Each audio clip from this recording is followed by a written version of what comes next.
Évangile de Jésus-Christ selon saint Matthieu, chapitre 16, du 21e au 27e verset. En ces temps-là, Jésus commença à montrer à ses disciples qu'il lui fallait partir pour Jérusalem, souffrir beaucoup de la part des anciens, des grands prêtres et des scribes, être tué et le troisième jour ressusciter. Pierre, le prenant à part, s'est mis à lui faire des vifs reproches. Dieu t'en garde, Seigneur, cela ne t'arrivera pas. Mais lui, se retournant, dit à Pierre, passe derrière moi, Satan. Tu es pour moi une occasion de chute.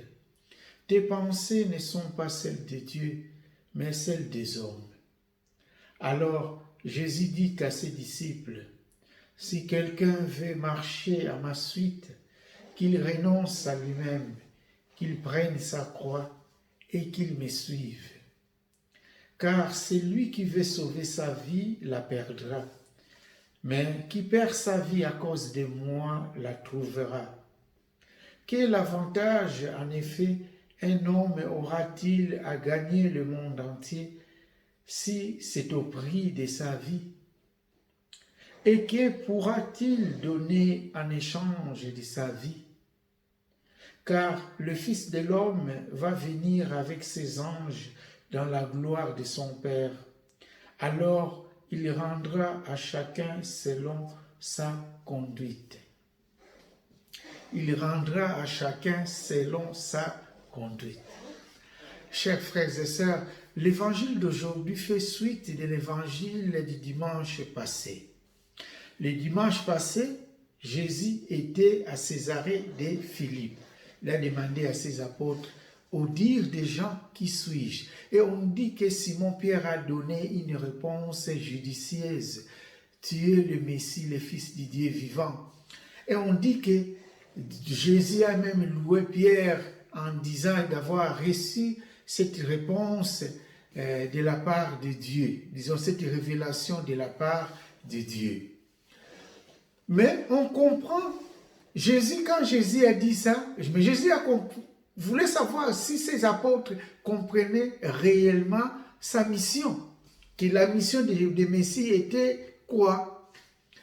Et voilà, Jésus qui commence maintenant, il a vu que les apôtres ont compris, entre guillemets, qui est le Messie. Et Jésus commençait maintenant à dire à ses apôtres qui est réellement le Messie. N'oublions pas, Jésus vient de dire à personne qui était le Messie, le Christ. Il a dit ça aux apôtres. Et maintenant, il commence à expliquer pourquoi il a dit ça. Parce qu'il savait que ces gens-là, ils comprennent qui est le Messie, mais ils ne comprennent pas réellement qui est le Messie. Et il commençait à expliquer à ses apôtres, le Fils de l'homme va souffrir, il doit aller à Jérusalem.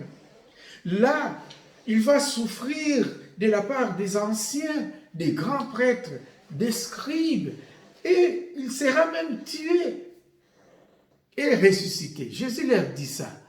Simon-Pierre prend Jésus à part et dit, Seigneur, que cela ne t'arrive pas. Parce que, pourquoi Simon-Pierre dit ça? Ils attendaient un Messie à la manière d'un grand roi de ce monde. Les Juifs, en effet, attendaient un Messie qui viendra les délivrer des jougs des Romains. C'est pour cela même qu'il y a eu ce mouvement des zélotes, qu'il fallait chasser les Romains, même par force.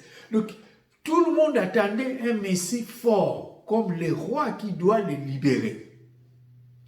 Or, Jésus, c'est un roi de l'amour, du pardon, un Messie, aux yeux du monde, un Messie faible. Alors les apôtres, ça ne passait pas. C'est pour cela que Saint-Pierre a dit, mais que cela ne t'arrive pas. Et Jésus lui dit, on dit que, alors Jésus dit, passe derrière moi Satan, tu es pour moi une occasion de chute.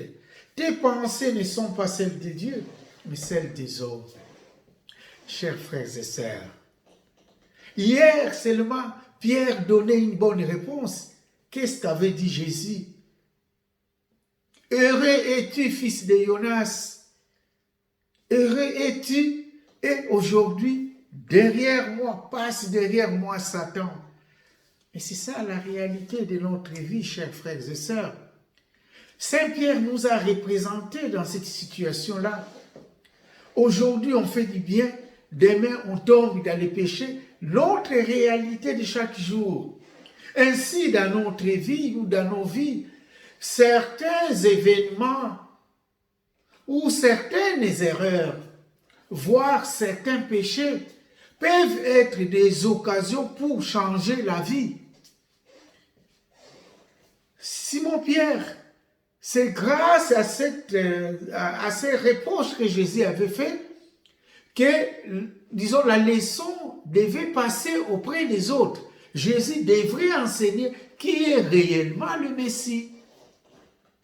Il fallait cet événement pour que Jésus puisse faire passer son message. Ça peut arriver dans notre vie qu'un événement si malheureux, ça peut être un péché, une erreur grave,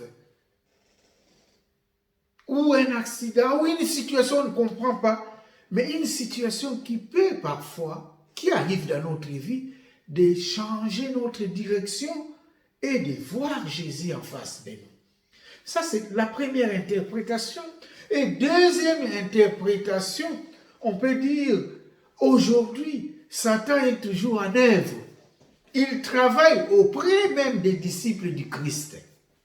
Simon-Pierre était avec Jésus, il mangeait avec Jésus, il buvait avec Jésus. Mais aujourd'hui, on entend, passe derrière moi Satan. Oh là là, il mangeait avec Jésus, il buvait avec Jésus, mais aujourd'hui, passe derrière moi Satan. Chers frères et sœurs, être chrétien, être une chrétienne, cela ne nous épargne pas de tomber ou de pécher ou de commettre des fautes graves. Mais qu'est-ce que Jésus nous demande aujourd'hui? Quand cela nous arrive, c'est de nous relever et marcher. J'aime encore Saint Jean-Paul II disait, un chrétien tombe 1000 fois, mais il se relève 1000 fois aussi. Nous pensons que quand nous tombons, que nous sommes plus dignes d'être des disciples du Christ, mais plutôt quand nous tombons, c'est là où nous devons davantage chercher le visage du Christ. Et c'est là dans la première lecture qu'on a lu dans les livres, on a tiré dans les livres du prophète Jérémie, on comprend Jérémie qui se considère comme pécheur chaque fois quand je parle, il y a la violence. Il dit que mais il y a des moqueries même quand je parle. Mais par ses faiblesses, Dieu a travaillé pour faire passer son message. Chers frères et sœurs, nous ne sommes pas plus grands que Jérémie. Nous ne sommes pas plus grands que Saint-Pierre. Nous ne sommes pas plus grands que les apôtres. Tournons-nous toujours vers Jésus. Qu'on puisse tomber, qu'on puisse être fort, mais comme chrétiens, regardons toujours Jésus. Car Jésus est toujours là. Il ne nous abandonne jamais. Seigneur Jésus, aide-nous à être des bons chrétiens et des bonnes chrétiennes.